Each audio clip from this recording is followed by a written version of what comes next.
guys, Nick's Book Nook here. So I finished up A Stranger in the House by Shari Lapena.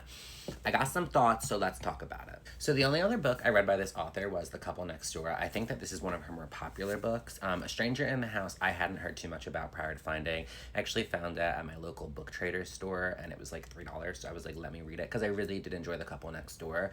This one, I didn't like it as much. So it wasn't bad. The pacing was kind of similar. It's very quick paced, almost like gives a little bit of like a Frida, just kind of all over the place. Every chapter is just like something else is gonna happen. But this one, I don't know. I wasn't as intrigued. One thing, and this could just be personal preference that I'm not a super big fan of, is when it's chapters. They're very short chapters, like a couple pages at most, but each paragraph is from a different character's perspective.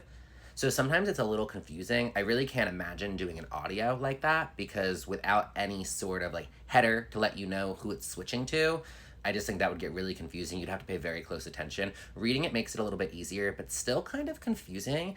And I feel like you're getting like little blips of these characters' insights and thoughts, and then it just goes to something else. So it's like there's really not a lot of follow through, and it does. It almost makes the pacing feel too quick. Now, for a thriller, I do like a fast-paced thriller. That's like, I'm not really a slow burn when it comes to thrillers kind of person.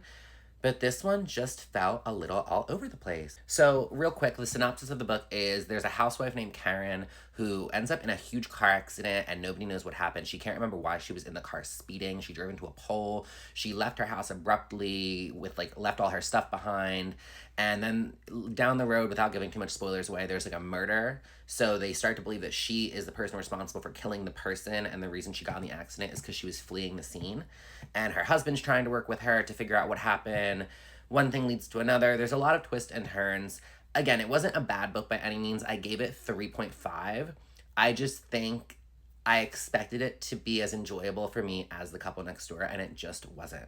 And there was like a big twist at the end. I totally predicted that. So whenever I predict a twist like that, that automatically makes a book lose points for me. I like to be kind of blown away, especially when it comes to a thriller with that type of pacing.